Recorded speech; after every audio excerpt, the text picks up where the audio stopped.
اپنے سر کو جھکایا، اس نے بڑا غور کیا، اس کے بعد اندازہ لگایا۔ فَقُتِلَ كَيْفَ قَدَّرَ، پھر اللہ تعالیٰ فرماتے ہیں کہ ہلاک ہو، اس پر کیا برا اندازہ لگایا ہے۔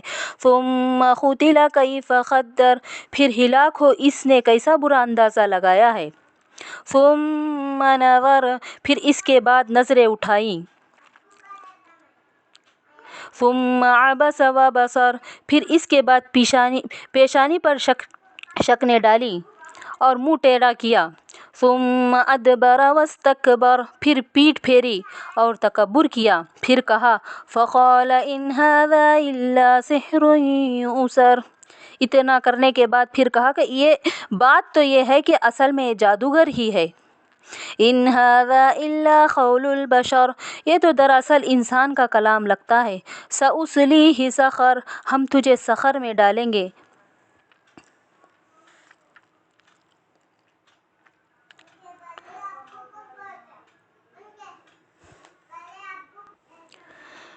اس کے بعد مجلس برخاست ہوئی۔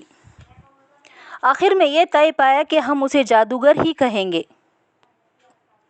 پھر اس کے بعد یہ سب نکلے تو ادھر رسول اللہ صلی اللہ علیہ وسلم حج کے موسم میں سب سے زیادہ مصروف ہو گئے۔